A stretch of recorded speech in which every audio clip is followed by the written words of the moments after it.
I'd like to call the meeting to order for the Nisswa Planning Commission Board of Adjustment for Tuesday, April 1st, 2025. Roll call, please.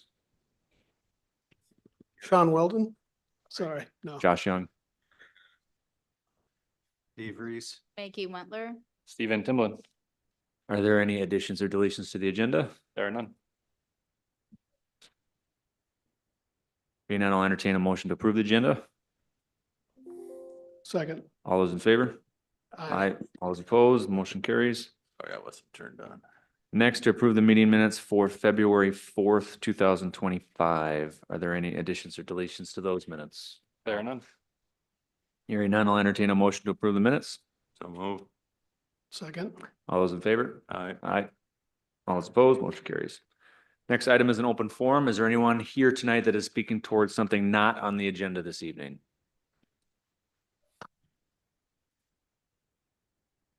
Moving on to public hearings, I'll entertain a motion to open the public hearing. So move.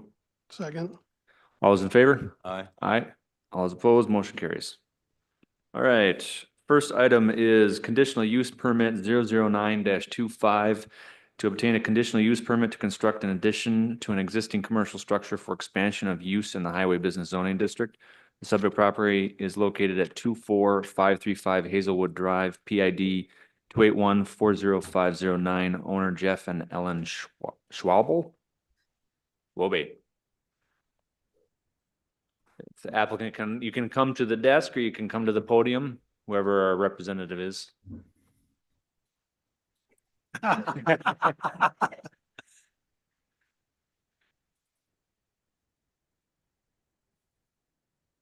if there are two of us, we'll just stand. Okay. For sure.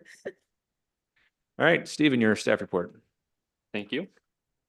So we have a conditional use permit for the construction of a commercial addition to an existing structure within the highway business district. For this property, a conditional use permit would be required for this use. This proposed business is currently served by an on-site septic system in the expansion that would be also then converted to city sewer. So connection fees would be determined based upon forecasted water use. Half may be paid upfront at the permit application, and the remainder would be subject to metered readings at the end of the first year. The applicant did do a winter window agreement for the wetland delineation and the septic compliance requirements of the application. For this particular addition, they are proposing a addition of 864 square feet to an existing structure sized at 3,368 square feet. There was not an architect certification accompanying this application. And a recommendation side to that aspect is I would recommend reviewing and clarifying the language in the application checklist as it relates to new commercial business or buildings versus additions to existings. Previous surface coverage on this property is at 15%, where the maximum is 50% in this district. There are no residentially zoned properties surrounding this, so that does not come with screening requirements. All these setbacks appear to be met as proposed, with stormwater management plan attached as well. Any new signage should be in compliance with table 20-509.2 Central Business District Design Standards. The parking is proposed to be contained within the parking lot on site, and new stalls located in the side yard along the north property line. Water meter installation would be required and can be purchased from the Public Works Department. That's all I have for my staff analysis on this application. Okay. Will the applicant give us a brief overview of what your project plan is? Sure. What we propose to do is to add one additional service bay to our existing building. By doing that, we're going to tear out, we have a box inside of our big box right now. The existing little box serves as our office, our customer service area, and also our bathroom.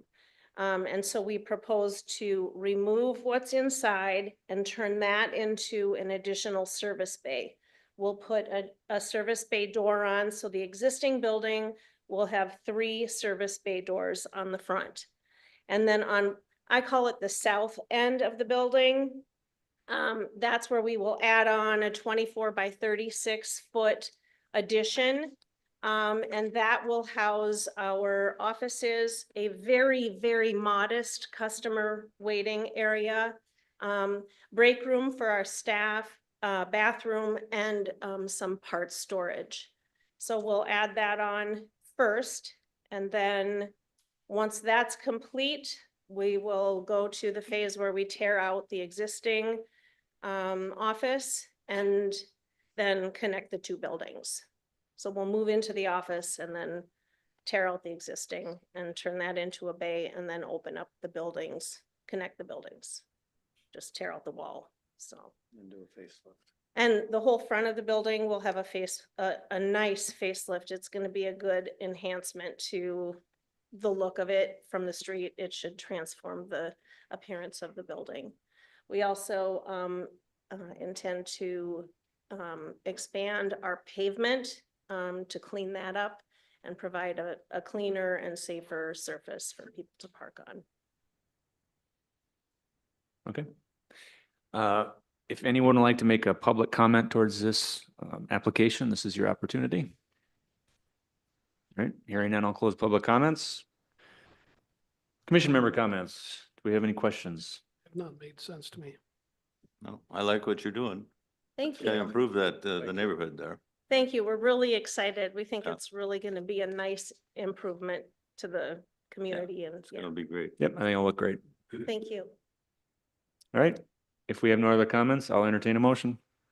I'll move for approval of the conditional use permit 009-25. According to the plans that have been submitted, according to and with the planners, the city planners report, and the list of conditions, the conditions that are in the staff report. And the findings of fact. And the findings of facts, I'm very sorry. Second. All those in favor? Aye. Aye. All those opposed, motion carries. Good luck on your project. Thank you very much. Thank you. Thank you. Next item is interim use permit 010-25 to obtain an interim use permit to place temporary commercial structure within the central business zoning district. The subject property is located at 25435 Main Street, PID 281100643. Owner applicant Honeymoon Properties LLC. Chris and Michael French are applicants. Are they here this evening? You are. All right. You can come to the podium or the desk.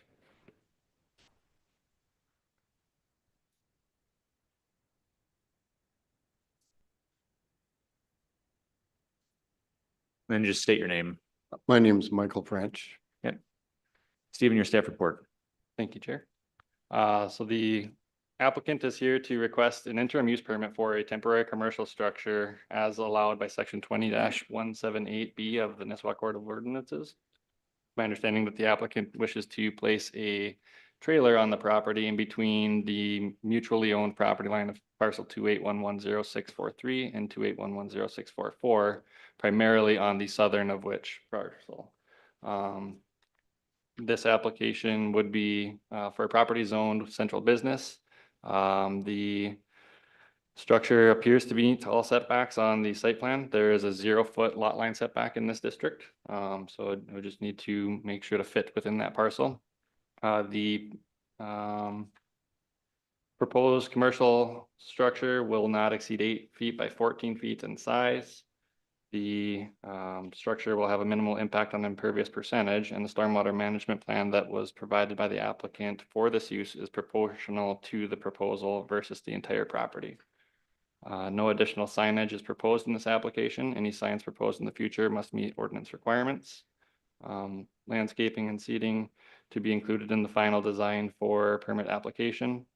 There's no electric or water uses that are being proposed in the structure. And a kitchen, if proposed in the structure, should be professionally installed and will need to meet state requirements for the handling and serving of food.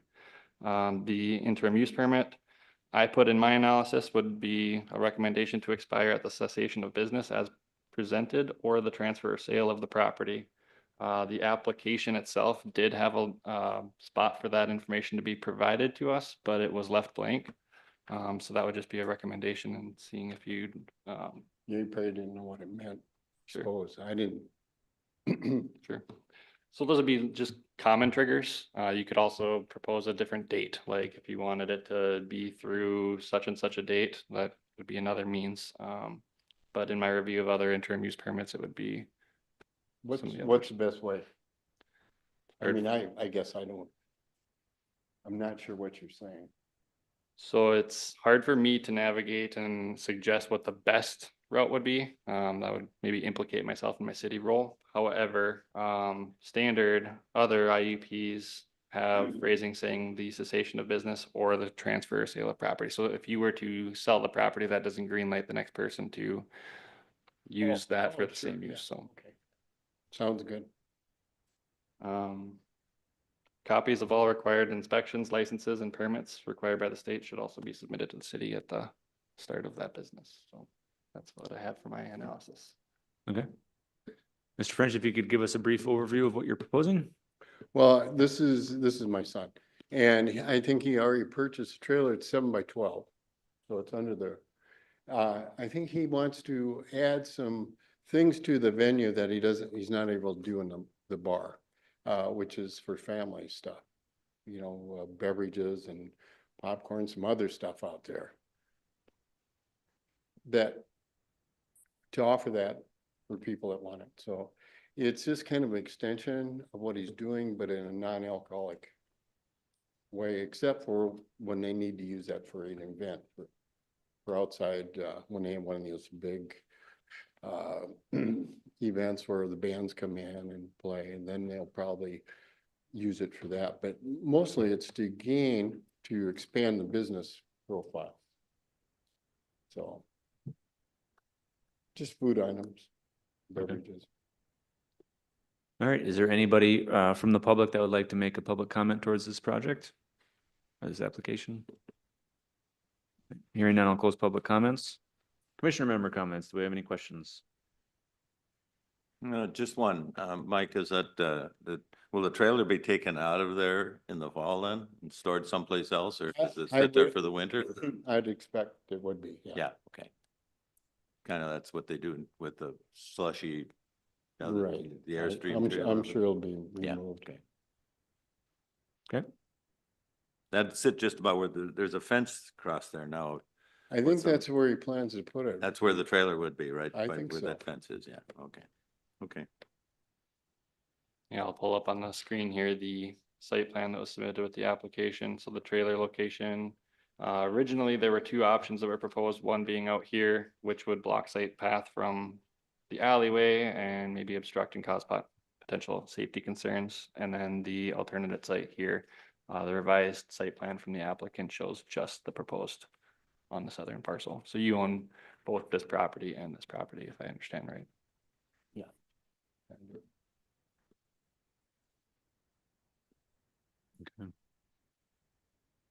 I can't really tell by looking where anything's at on that, but So you have this ramp here that comes down off the deck. And the proposed location would be back behind that ramp. right. So it's Oh, not, Where in here is a fence. I see how it's, Yep, north arrow would be Right. pointing to the the Kisa right. building would be right, is that square that's not filled Correct. out, yeah, okay. Mural, where is being- that mural now that's up there now? mural would be right along this face. Okay. It won't get covered. That's my daughter's mural. So we'll keep that open for the people to see. It'll be right back there. Okay. If there's no other questions, I'll entertain a motion. I'll make a motion to approve the interim use permit 010-25 with facts and findings and conditions put forth by the planning. Want me to keep going? Second, I'm just waiting for the second. You got it. We got a second. I got, All those in favor? Aye. Aye. All those opposed? Motion carries.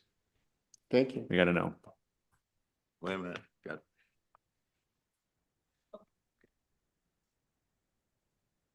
Thank you so much. Yep. that means.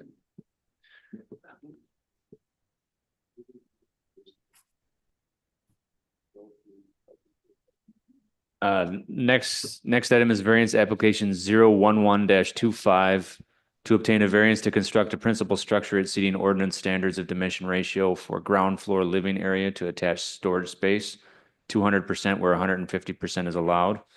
In the Shoreland Residential Zoning District, subject property is located at 4639 Mission Road, PID 283-50682. Owner applicant John Grocken, or Jack Grocken. We have Jack online here, I do. Can you see me and hear me? both. Yep. Good. I truly apologize for not being there.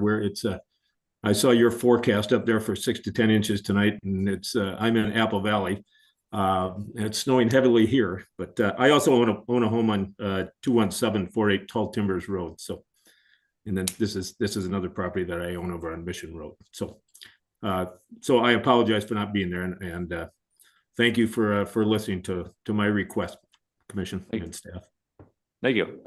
Stephen, your staff report. Thank you. Yeah, so we have in front of us a variance application to construct a principal structure exceeding ordinance standards. In this case, reiterating the 200% is proposed, where 150% would be allowed for the dimensional ratio of ground floor living area to the attached storage space. This particular property is a recently subdivided vacant lot that this applicant came through forward with. Let's see, the ground floor of this structure would be 600 square feet of living space and 1,200 square feet of shop. Upstairs would be proposed to be a 40 by 14 living room and a 15 by 14 bedroom, meeting the minimum required 850 square foot of livable area required for a principal structure on a vacant lot. Upon receipt of the proposal to construct the proposed future house and garage that is on the survey dated 2/18/25, within this structure, the livable area must at that time be either reduced below the ordinance standard of 700 square feet or subsequent variance be pursued at that time. For this application and the subdivision, we had a site suitability for two septic systems, like primary site and an alternate site, by the owner's authorized agent. That must be designed and submitted at the same time as the land use permit for this structure. The impervious surface coverage that's proposed at this time does not require a stormwater management plan. So that's what I have for the extent of my analysis on this variance. Okay. Jack, could you give us a brief overview of what you're proposing? Sure. Yeah, happy to.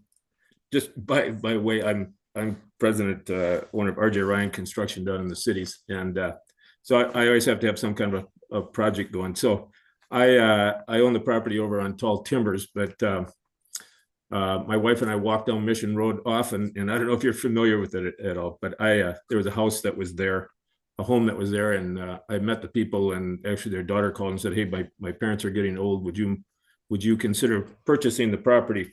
So I did it a couple of years ago. My wife and I purchased the property and have completely renovated the existing home there.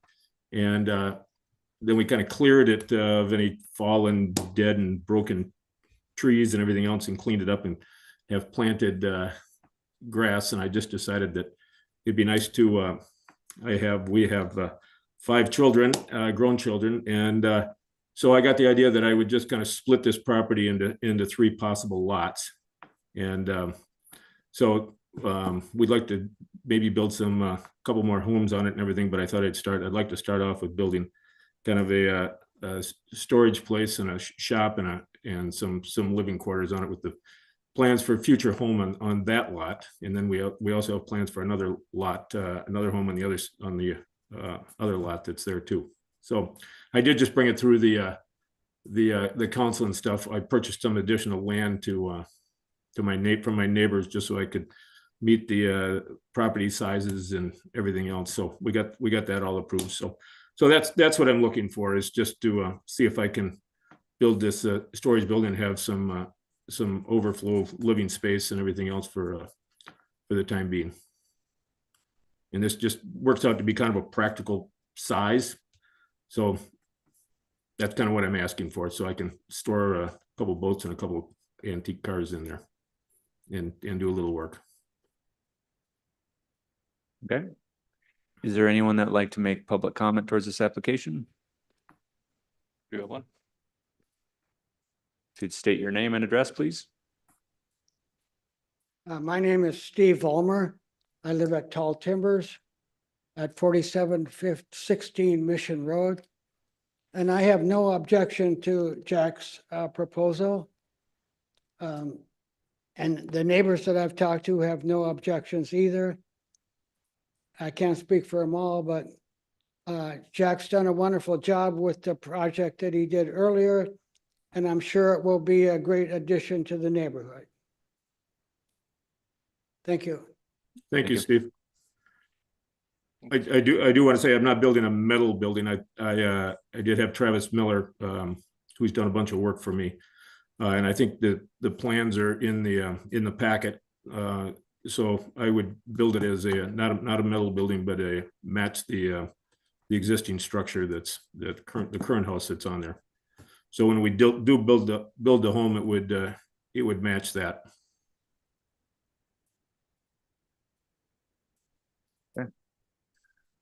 Questions? Do we have any questions? I do not. Anybody on this side? Kind of a unique property over there. It is. When you were subdividing it, I was out and looked at it too. And yesterday I was out again. And that's, Good. I think what you're doing there, it's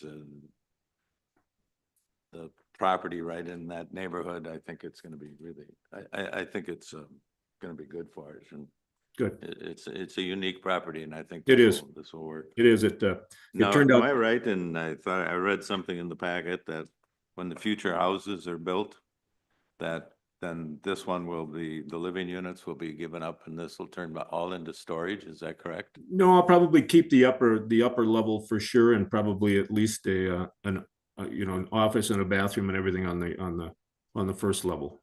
So I won't give it all up.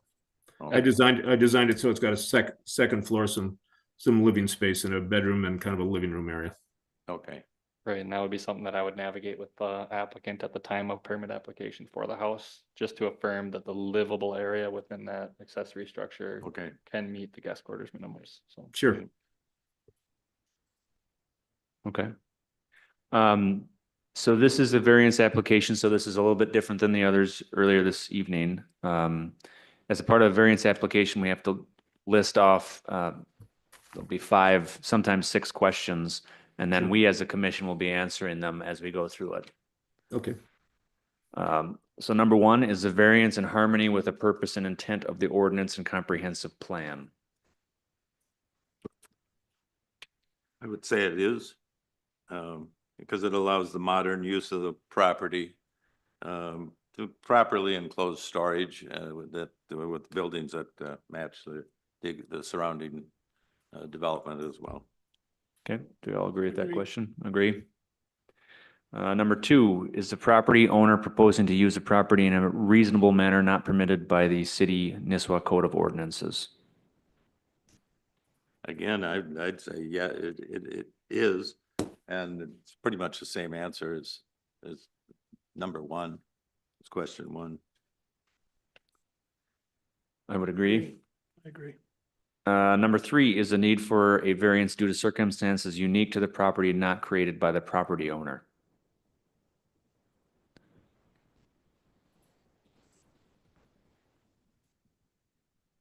What do we think on that question? It is.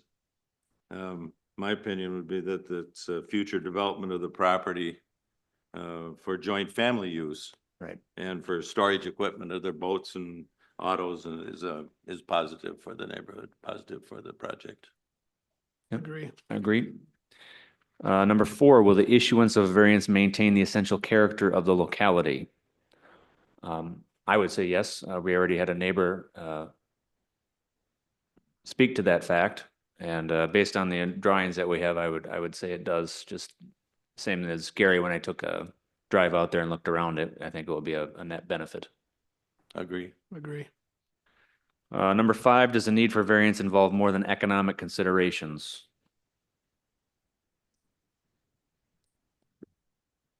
It does. It adds to the orderly development again of that particular neighborhood. And controls the storage of equipment and boats and cars. I would agree. Agree. And there is no other pertinent findings. So with those questions asked and answered, would someone like to make a motion?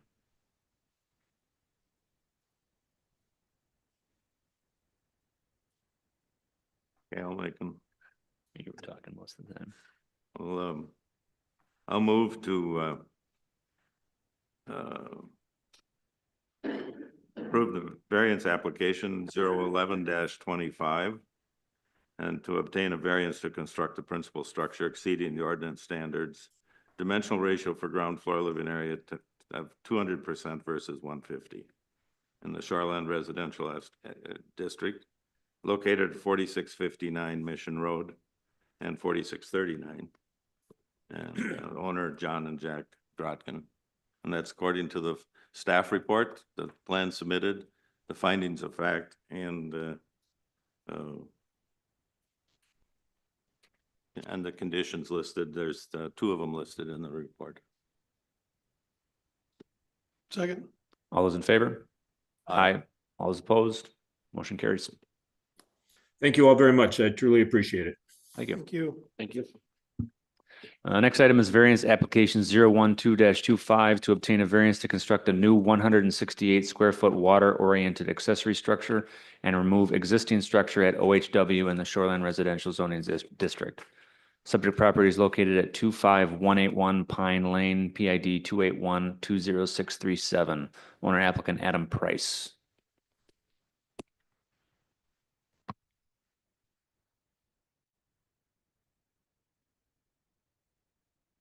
Hello. I'm actually Chad People. I'm filling in for Adam. He didn't want to make that trip up here with the snow stuff. So I'm filling in for Adam here. Okay. People, All right. Thank you. Stephen, your staff report? Thank you. All right, so we have in front of us here a variance application to construct a new 168 square foot water oriented accessory structure on the lot. And in this, on the survey, there is a boathouse that's currently on the property. I'll put it up on screen here. That is on that survey as to be removed. So this subject property on our survey has 2 existing sheds or water oriented accessory structures, however you want to term them, but 2 structures within the shoreland impact zone. Where our ordinance currently has a maximum of only 1 allowance of that of 120 square feet. So a variance application in this case would be to construct an oversized water oriented accessory structure. Survey proposed by Bogart and Peterson and Associates dated 11/7/24 shows that structure meeting all setbacks. And so it's just a size element to that structure that we would be looking at this time. As we can see from the photos provided by the applicant, the structure is largely damaged by ice heaves in this location. And so the proposal would be to move it backwards, meeting all of those setbacks, and summarily remove this.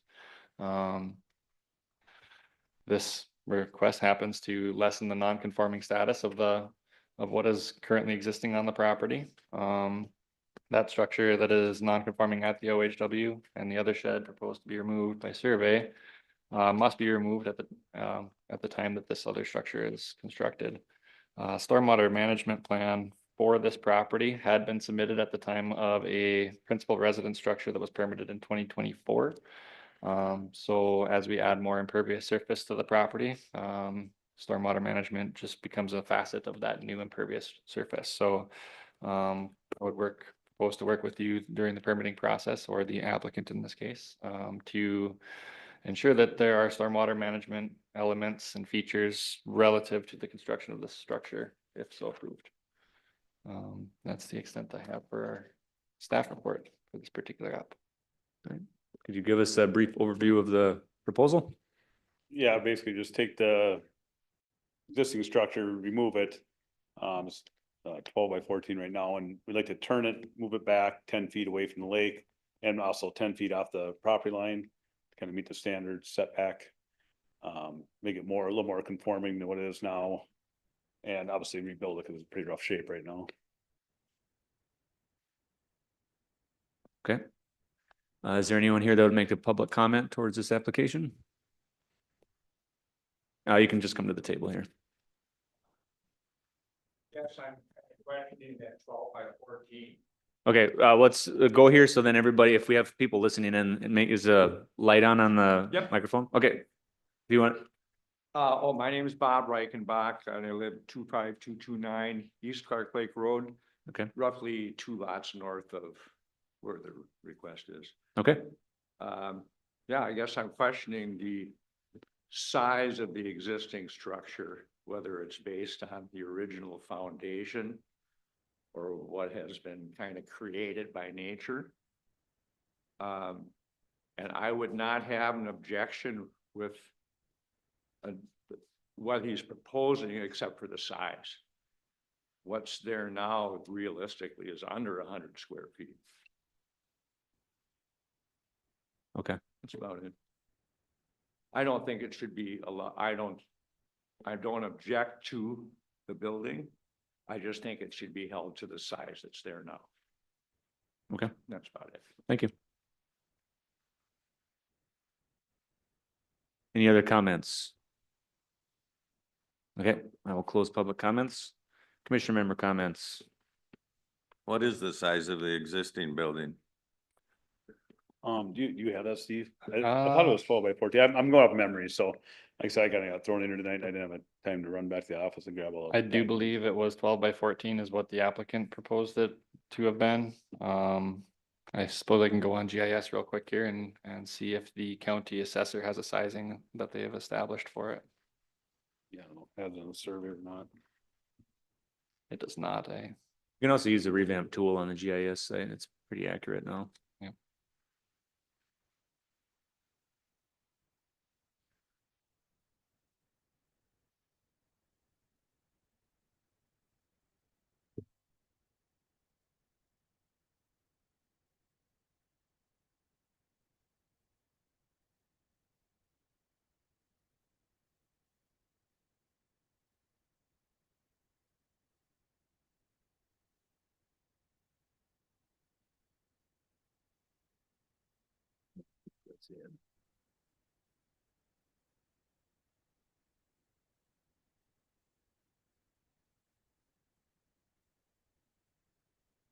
Looks like about the same thing from the survey, what's showing on the survey here, but. it appears to be for sure 14 feet in length. As we can see with the shadow, it's hard to determine exactly where the edge is on this side. Looking at the roof and the shadow here, peak would probably be about there, so 11 feet, maybe 12. It's hard to say. Something that I can try to look at here if they have it under.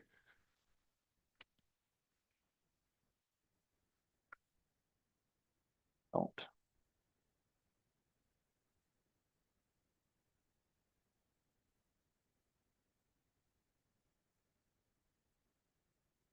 Field card.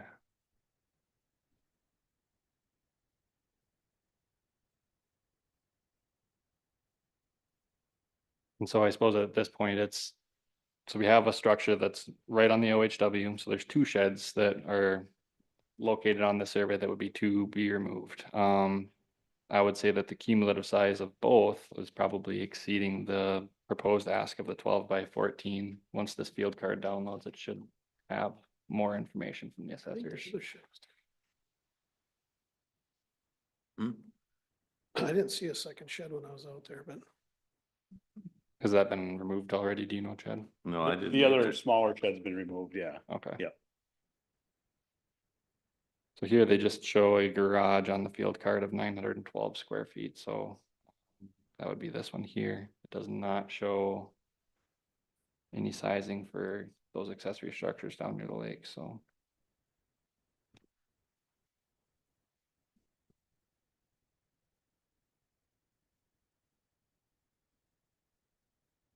Is that what I had on the application? Told by?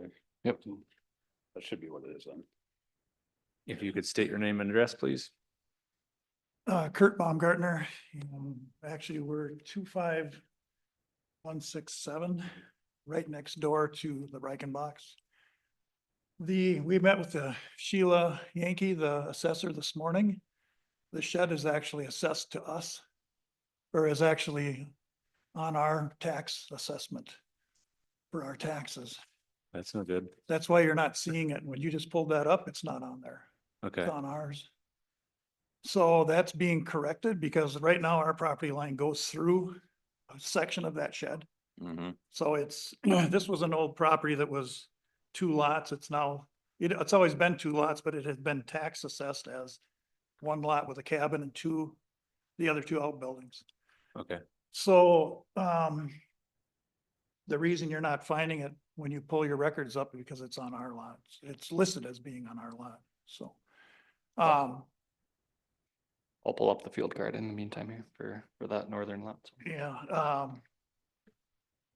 in reference to it, we're not opposed to what Chad wants to do. It's gonna be moved off the lot line, which is what we want anyway, because it overlaps it right now, so. We're not opposed to like Bob Reichenbach had said, he's not opposed to the structure, so. And it appears that the size of it is probably in accordance with what Chad has explained, so. But I just wanted to clarify why you're not finding it on. Maybe you don't have to pay for it anymore. now. Well, that would be really good, because that's why we had the assessor out there today, so. Just to make sure that on the record, and this one has it on the record correctly, so, Okay. yeah. Get some free storage from the new one. Yeah. Yeah, yeah, well, I'll have to work that out with the builder, so. Anyway, I just want to make that, clarify that. Yep, for thank you for your clarification. Field card from that northern property shows a storage structure at 12 by 16. So 192 square feet in size for that. It does not show what or where that feature is, but that would be from that northern property line, so.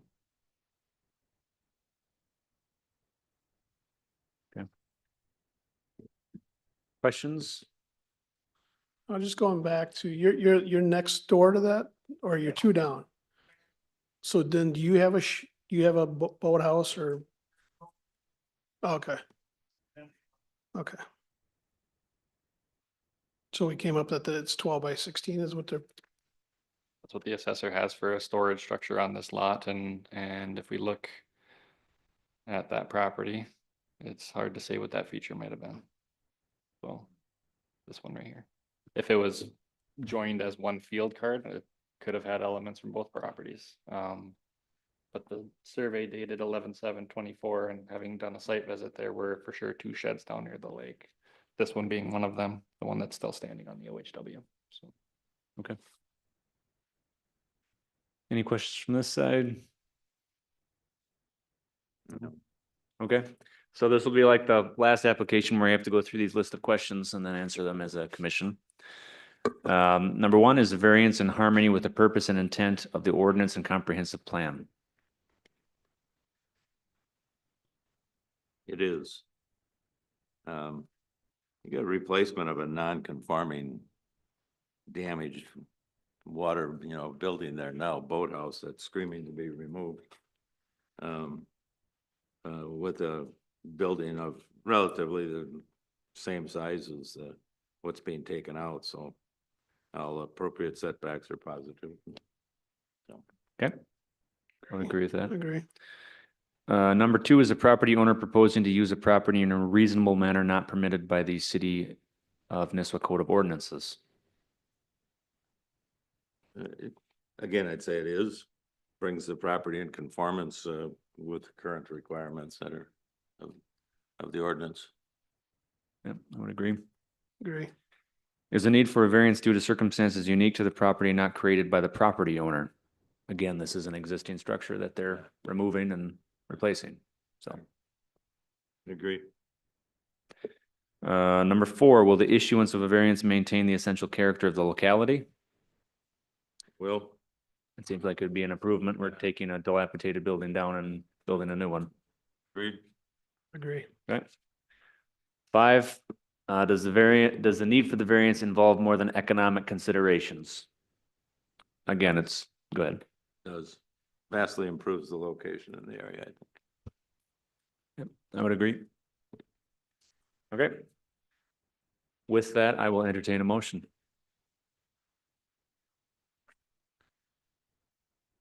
I'll make a motion to approve the variance application 012-25 to obtain a variance to construct a new 168 square foot water-oriented accessory structure, remove existing structure at the very high water mark in the shoreland residential zoning district, along with any conditions or facts and findings of the staff report. Okay. Do I have a second? Second. All those in favor? Aye. All those opposed, motion carries. Okay, thank you. Mhm. Quick question. So that, we don't have to pull a permit now to build that next one, right? This covers that, right? You do need to pull a land We use still permit need for to it. pull a Yep. permit, okay. Yep. Do that this week then. Thank you. All right, with that, I'll entertain a motion to close the public hearing. I'll move. Second. All those in favor? Aye. All those opposed, motion carries. Next item is under new business, extension request, VAR 023-24, Peg Fershong. Thank you. So this was a extension request that I received just via email. I told the applicant I would bring it forward on her behalf to this meeting this evening. So the email was in the packet. The applicant ran into some contractor scheduling issues, and our ordinance has a requirement to come in and pull a permit within 6 months of a variance approval and for the work to be completed within a year unless extended by this commission.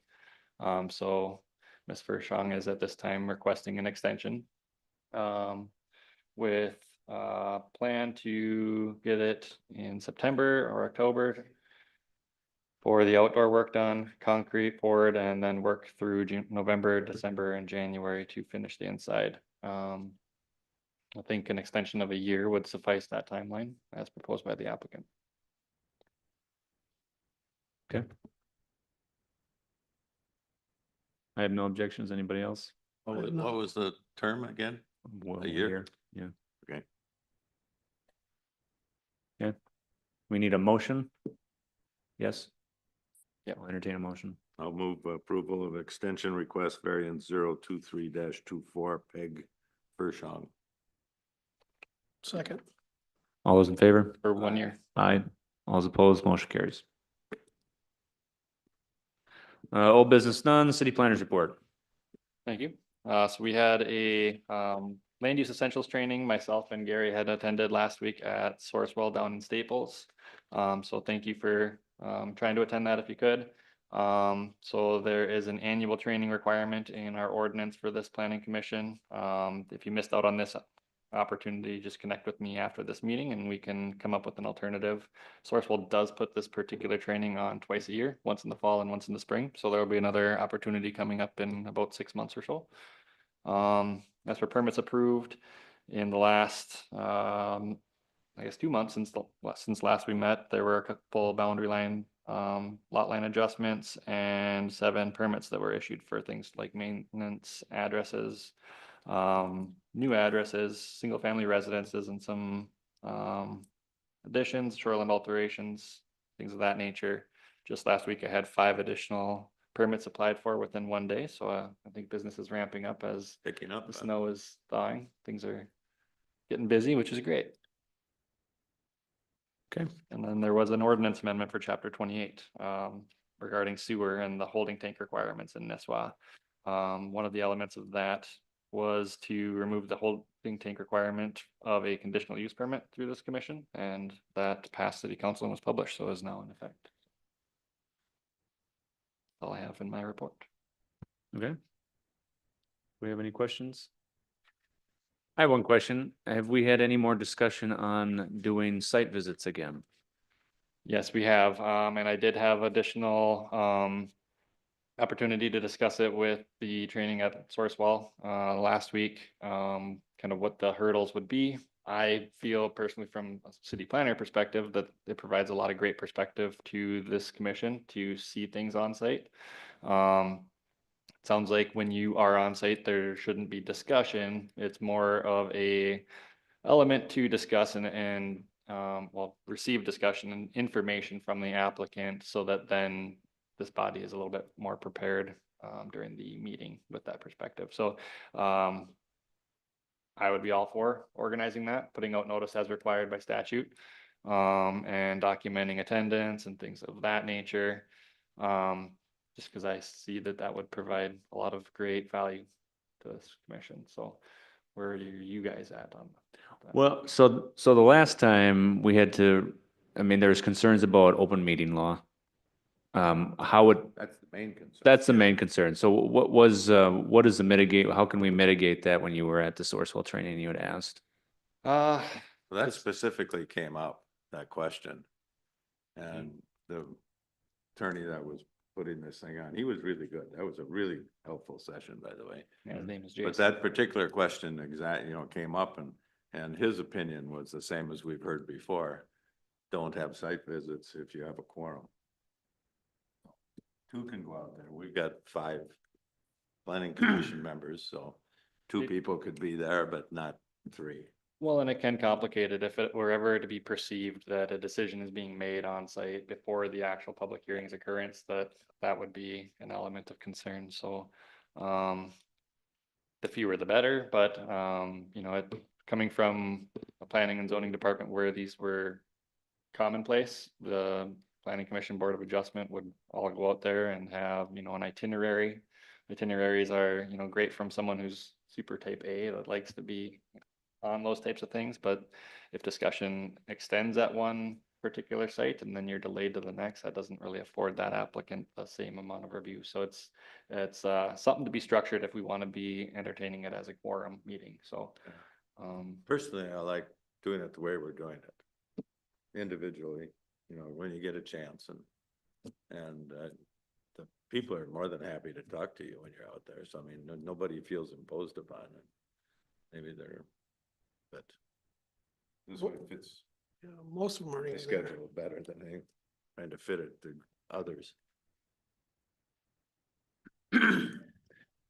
Would you be opposed to having 2 members that would be interested in doing the site visits? And then they go with each other, so we're not at quorum? Would that be something that you're interested in? Yep. If ever there's a quorum, I just need to know that that's what's gonna happen well in advance so that I can post notice of that quorum. So You have a quorum, you're gonna break the open meeting. the requirement is 10 days that, you know, with our current application timeline, we are 4 Fridays before, which is giving me Monday, Tuesday, Wednesday to put out notice for this meeting's occurrence. If someone dead drops me an application on the same day as the deadline, that would not really allow on-sites to occur unless we were doing so on, you know, right before this meeting. Our start time is currently 6 o'clock, so whether or not we did a on-site on a different day or this day, I guess would be heavily dependent on when the application comes in, how much notice I get.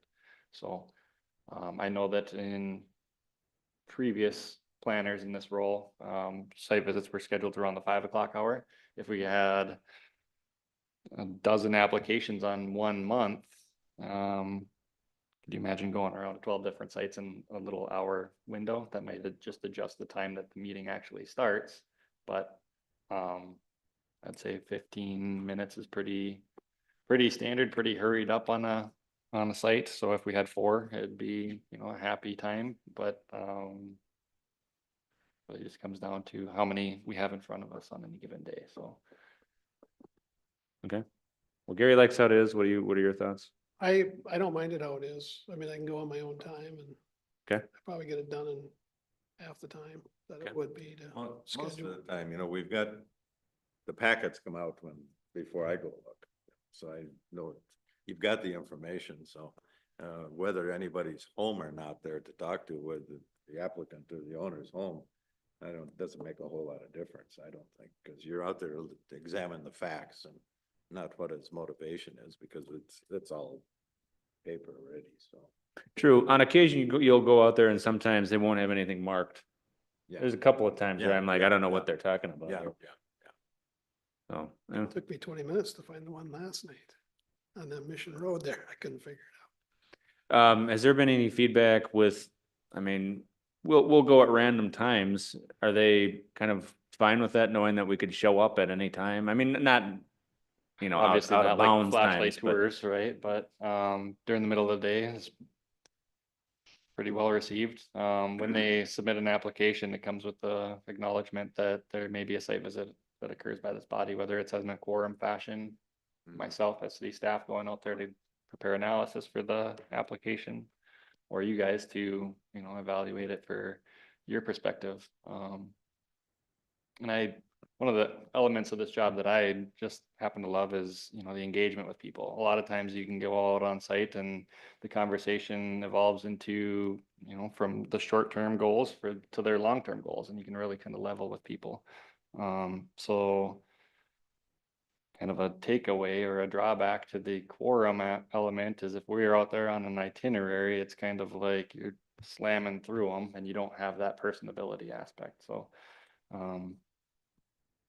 I went to 3 of the 4. But I was pretty familiar with Big Axe anyway, so I didn't bother that. But I went to 3 of the 4 yesterday. I spent maybe an hour and a half total. Nobody was home. There was somebody working on the Clark Lake place. The contractors were there. But there was a lot of mud and stuff in there too, so I didn't get very deep into it, but I was able to see the shed, and that's about all I wanted to view personally, so. I would recommend at least letting the homeowner know a time frame when we're gonna be there, especially if we're going there as a quorum. or individually. Yeah, individually too, if you have the, I don't like that. out. Yeah. desire to reach out to them, like say we aim for a certain particular time and that doesn't work out. I could always give you their contact information and say, you know, what time you Because guys. then want they have to individually also feel like coordinate. they have to be there 5 different times, or 1, 2, 3, 4 times, Yep. 5 times if you go. There's pros and cons to either case, obviously.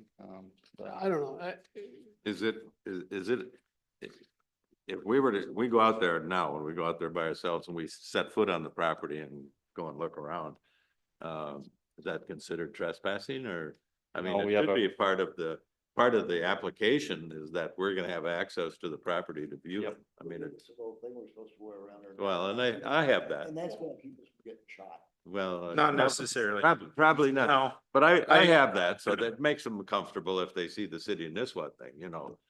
But best practice, whenever you're on site, go to the door, knock on it, sing happy birthday to yourself in your head. Give them that time to answer the door, knock again. If you have a card, place it in the door, but proceed with your site visit. So that can be alarming sometimes, you know, it's whether someone didn't hear you knock, so just do your best effort to make your presence known, approach the door, talk to them, and I usually try that, but there was obviously nobody at any of these 3 except a contractor yesterday, so. is there a particular time that you two like to go? Or is it, I can squeeze it in. squeeze it in? I mean, is it weekdays? Yeah, Okay, any so, time. okay, so it's weekdays, and is it between 8 and 5 usually? I went yesterday instead of today because there was snowing, it was supposed to be snowing today, so.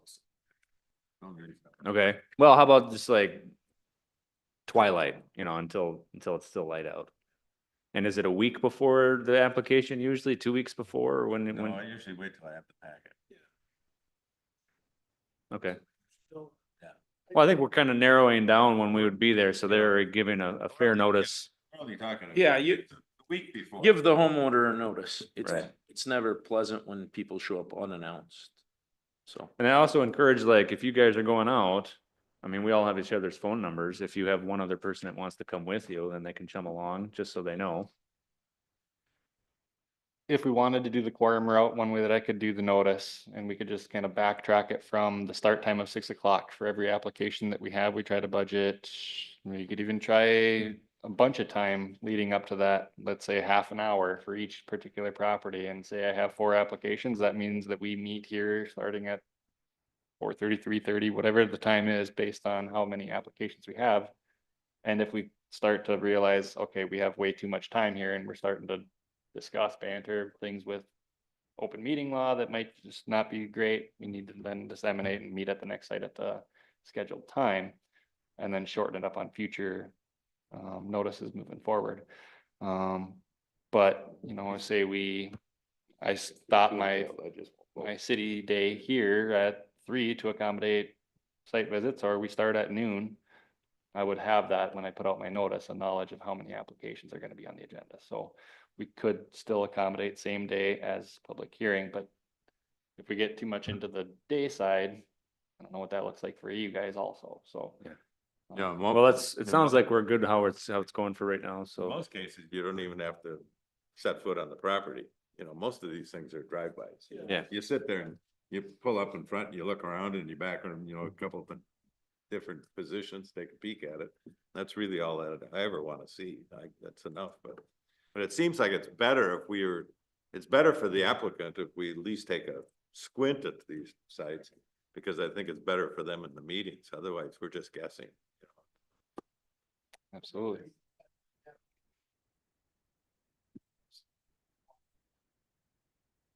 Be an easy addition. Check this box if you'd like a call ahead. Yeah, Yeah. that's not a bad idea. Get the Like, it phone would number. probably from- get checked every single time, which, I mean, I would myself, you know, but Well, whatever. As long as if it gets too entailed, you know, we just won't do it. That's what it comes down to, so.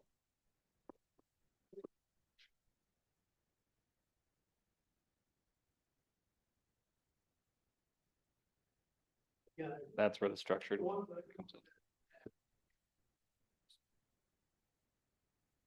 Yeah. Yeah, I had one that was there over an hour last year. Okay. Well, whatever. I think the takeaway is that there's a lot of value to come from you guys going out there, seeing the proposals, whether it be in a quorum forum or not. I think Are we it's on good for the same- applicant if we go, but you know, it's. Sure. Are we then on the same trajectory for continuing as is without scheduling quorums? It's fine. Sounds like it is for now, and then we can always reevaluate. People's, All about building it forward. So however we evolve it, I think you're putting something in the application information that you give them that we may visit the site, you know, it's say within, on the application and in the ordinance, the right. you know, within a week before before the meeting. All right. If there's no other questions, comments, I'll entertain a motion to adjourn. I got one comment. Sure. Just related to the ordinance on Mission Road. Yeah. You know, with the size, it's a conversation Steve and I have had several times, and you know, something for you all to look at. But an ordinance change, just because you even amended it tonight to look at and revisit the size of the auxiliary structures and kind of go back to more comprehensive with the county, if you guys are all up to speed on that. Yeah, we have, I guess myself and Joe and my previous liaison Jesse, and feedback from the council is just to kind of come up with continuous improvement for all of our ordinances. Identify opportunity for clarification, evaluation as to whether or not certain language is contradictory or just generally not fitting the needs of the city at the time. One of the elements is the accessory structures that has been voiced that we should take a look at, evaluate, discuss. Are the sizes appropriate? Are the principal structure sizes appropriate? The ratio for this particular applicant that we heard tonight of 150% of the ground floor living area to the attached storage. All of those things are on the horizon, I think, more in the immediate quarter. But ordinances are oftentimes in this role a living entity, fitting the needs of the time so that you are properly administering land use, so that one person's enjoyment of their property doesn't impact another person's use and enjoyment of theirs. So yes, accessory structures, principal structure sizes, all of that stuff can be discussed, and we can hold public hearings into infinity for ordinance revisions. One thing that can be dangerous, I guess, on staff side of it is if we're constantly evaluating it, constantly changing it, eventually it might be nice to take a step back and stop changing it so that people are experiencing the whiplash effect of planning and zoning when that type of stuff goes on. Obviously, we don't want to be taking up one particular section and changing number 6 in that section. If we're opening one up, we should open it up, discuss it, evaluate each bullet in that section for legality and whether or not it fits our current plan, whether it be the comp plan or just the community in general. Currently, we have a comp plan, and that's been addressed as through like the downtown master plan thing. Maybe it isn't 100% what the community wants and needs, and maybe we open that book again. It's currently set to expire in 2030, and so in the upcoming years, that would be another thing, another part of planning and zoning that is the living beast. So Yeah, so specifically to the auxiliary structure, that was recently changed. I don't know if you all know that. It hasn't been all that long ago that it was changed to currently what it is. But like like even with tonight's applicant, it didn't fit within that. And in county-wide, I believe that it fits better with going more with what the county has versus the city of Nisswa. And I'll say just, that's the way we used to, and go back to that way. You know, John, I think you know this, but, yeah, it's something that I think that we all should look at, but the one that I would like to see get changed, because that is a common issue, a common question coming forward, and tonight was a perfect example of it. You know, let's look at this rule because we just voted to pass it tonight, you know, so.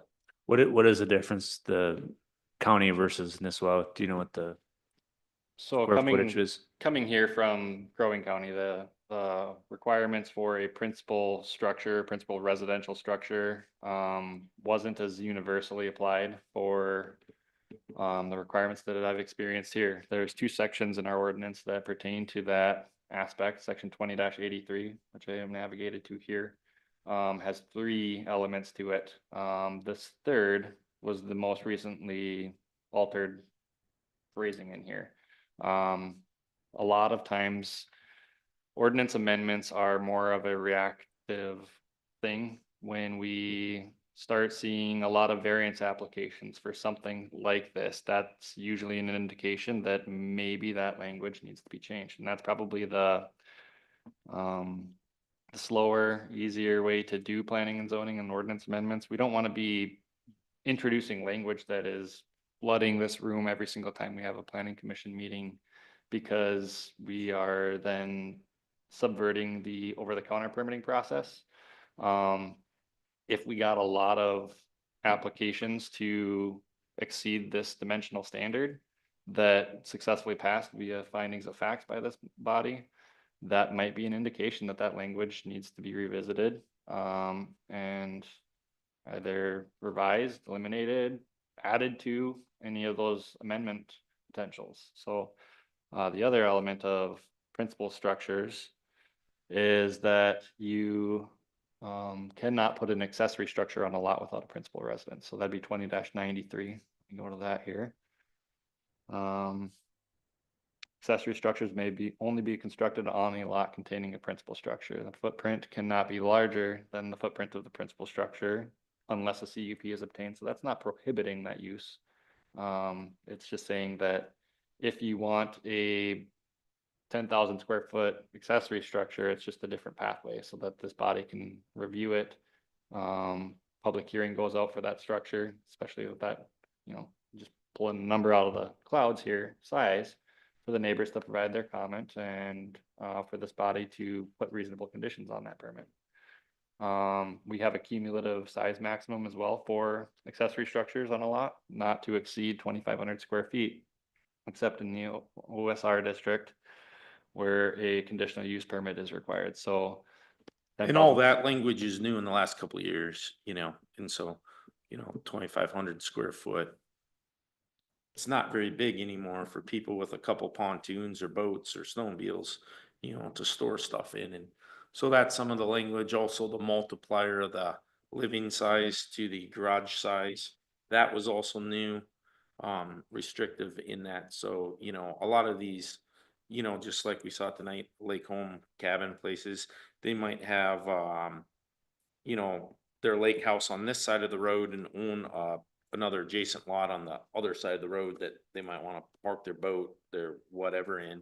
And to have it, you know, it might be 10 acres, but it doesn't matter the lot size, you're still limited at 2,500 square feet. When there's all the other setbacks, the pervious coverages and stuff to go to, and not to allow it bigger than 2,500 square feet, that's just not. That's not much of a structure anymore for people to store in. So that specifically, I think maybe that was your question, is the square footage and the multiplier of the house, along with, you know, having a dwelling on it. All that language has all been changed in the last just 4 or 5 years. So, If I recall, a lot of that was directed by having, I think there was a big push for like the Schaus type buildings. correct. And a couple of lots that are like a half acre, and then they're putting massive structures on it, like a machine shed. And technically, it wasn't their primary residence there across the road. And then that I think that's where it came from. Yeah, it came if from, really a multitude of things and, you know, from my viewpoint, you know, a couple people, but it doesn't fit our city, doesn't fit, you know, what we're doing. I mean, tonight is a good example of it, you know, and like Steven said, more people coming in the last several years that I know of, just with, customers that I deal with, it's a bigger issue, and it really only kind of exists here. Cross Lake has a similar rule, but other than that, I don't know of this rule existing anywhere else, Pequot, countywide, stuff like that, so. Yeah, but they're even more lenient on what you can do over in Lake Shore. you're on the commission. I think this, He's on the commission, to make Right. sure. this, But you can have an auxiliary structure without a dwelling.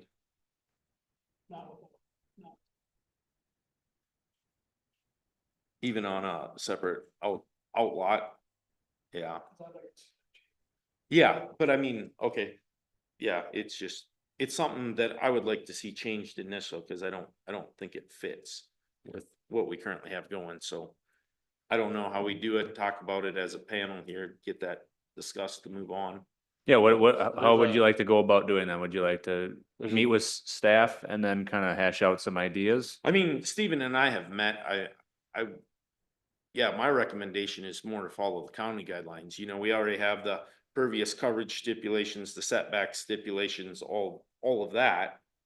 But if somebody owns a 10 or 20 acre parcel and they wanna build a 4,000 square foot building, I don't think anybody would have a problem with that. you own the property, my thing is, you own the property, you should be able to do within reason with all the other confines and build that and not be limited to, doesn't matter, you own 20 acres, you can still only build 2,500 square feet. I'd like to see that go away. Right. Yeah.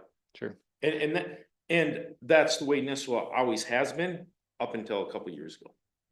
Well, to, I guess, avoid the notion of, you know, discussion of specific language and stuff, we were just kind of talking at a high level. At this point, I would say that there's a couple different mechanisms for an ordinance amendment to be proposed. A member of the public could do so individually to come up with language that they would propose to change any section in our ordinance to, that then we could react to as a body. You could engage city staff to do some review of the language and come up with an alternative that we can propose at a public hearing, so that we can put that notice out, get feedback on any different versioning of it. We can hold a public hearing consecutively and continue it if we get feedback saying, well, 5 of 6 people in the room don't like the language proposed. Well, let's take a trigger to change the language and polish it up for a subsequent public hearing. Anytime we do an ordinance amendment, this conversation really highlights the importance of what language we're putting in, what type of structuring we're putting in. Is it a permitted use? Is it an allowed use? Is it a conditional use? Or if it's on this table here and doesn't have anything in that cell, it's a prohibited use. You can't get a variance for a prohibited use in the state of Minnesota. So it really comes down to diligent knowledge of what you guys are entertaining, what language you're proposing to introduce, and how impactful that's going to be moving forward. Again, out of interest of avoiding whiplash or, you know, introducing language and then 5 years later we get rid of it. I think I would love to be here for the long haul and eventually have an ordinance that makes sense that we can just add things to as they need to be added to, rather than changing things here and there. But again, it just kind of comes down to holding the public hearing, figuring out, does the language fit? And if you're not comfortable with it, don't provide recommendation until you are comfortable with it. If members of the public are, you know, not liking this, maybe some elements are slam dunks and we just say, you know, eliminate that section's alterations from this ordinance and move forward, accept that. And then we take it to city council, have the vote from them, and then put notice in the paper and away we go. And then we just kind of polish this living document forward. But keeping that in mind, that language that you introduce tells me how I need to do my job and how I administer and enforce the ordinance. So really marinate on that. So I would just start by copying Crow Wing counties and have it more aligned with that. That'd be my recommendation. Did we look at these? We did look at this comparison when we were working with Chris, but Yeah, ordinance changes. We had talked about we did. the size of the structures and the percentage of garage. that wasn't No, an the element feeling- of the this change. No, So that all the wasn't. highlighted versions No, here are that what you was see that different. was talked Yeah. about. So there was nothing from, Not at least related this to this most stuff. recent. Yeah, push, but- this was something Chris had also spoke of that we might want to look at, but it wasn't talked about this last We had a time. discussion about it. We did, and that was, there's a list of this future stuff that need to look at, so. To kind of back up, even when Bethany was here, there was kind of a list already being creative of ordinances that probably needed to be looked at or changed, that had gotten adjusted in the last several years, that maybe is not in line with stuff, and that's hence bringing Chris on and then moving forward with Steven now. There's still this ongoing list of things like this that have been identified that were, there were a lot of maybe, reactionary decisions made here, before a lot of your time on this board due to developments in the area, different situations that, some changes got made, like Stephen was saying, a little quicker without the proper thought process going through. And now that we've identified them and Stephen has said, yeah, you know, this is something people are coming in, and like I say, again, tonight, we already had one. This would have been an over-the-counter permit just a couple years ago, and at the county level, it would have been an over-the-counter permit, and it wouldn't have had to go through this process. So just a prime example, that's why I bring it up, because this is actually happening more often than we realize in our town, in something that I would like to see addressed and follow more of the county guidelines, and that's what Chris had talked about too. And I want to make a note just from past practice too. Sometimes we put these more restrictive things in place to have it come to the planning commission to know what's going on and where we can make improvements or not. And then we go back and revise it, whether it's right or wrong, but those things have been done in the past. Right. I mean, most revisions are gonna be reactionary based on what's Right. happening, so, okay. Yeah. For So- example, on one of these, you know, like if, say this wasn't a structure, say they wanted to put a 10,000 square foot on a 10-acre lot that was residentially zoned, like open space residential, for example. Our ordinance currently allows that to happen through a conditional use process. Maybe without opening up the floodgates, we look at these cells here, because just like the table above, under section 20-93, I scrolled too fast.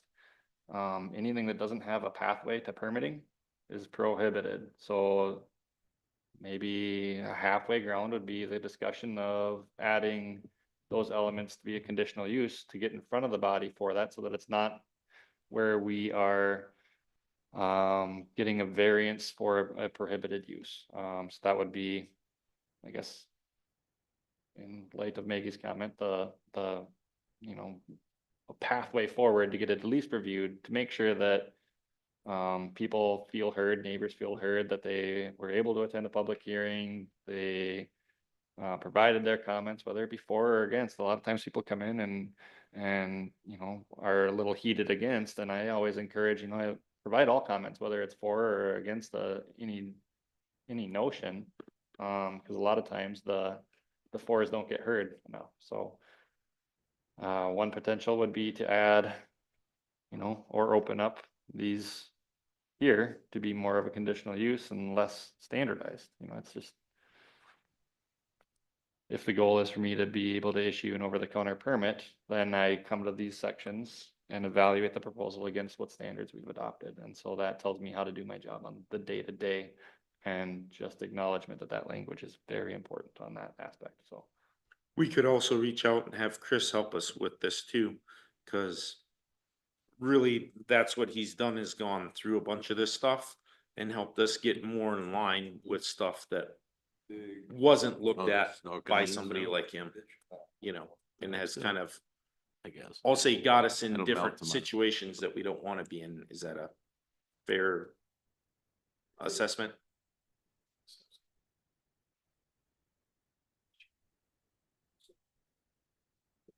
Correct.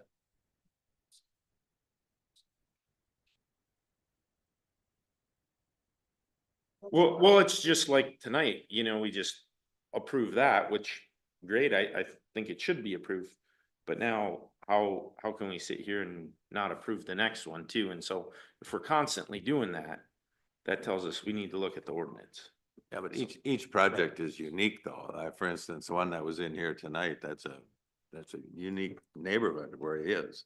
any You know, decisions in planning and zoning. He was in another spot where you had Are case by case. you had Tinker Toy houses right down the street. You'd never allow that.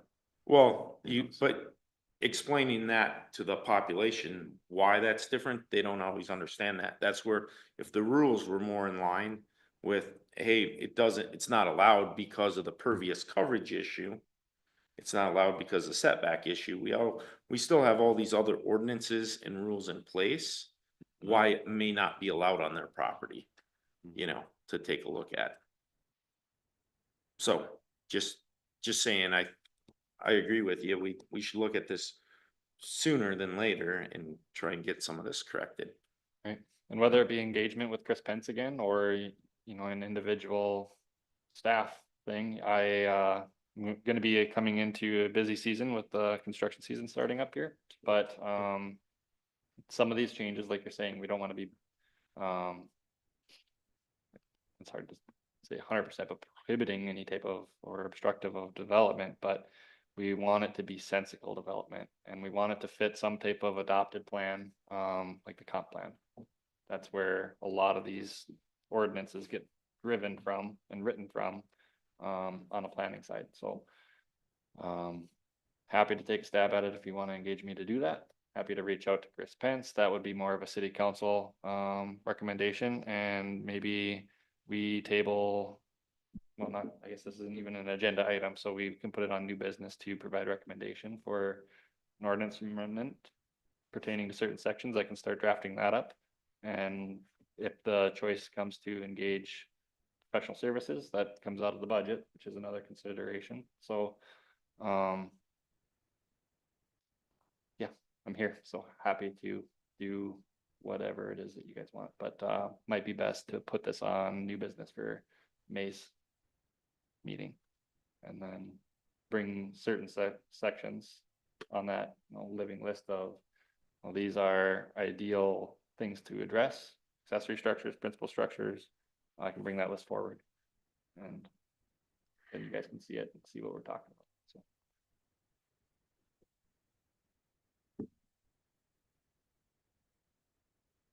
whatever.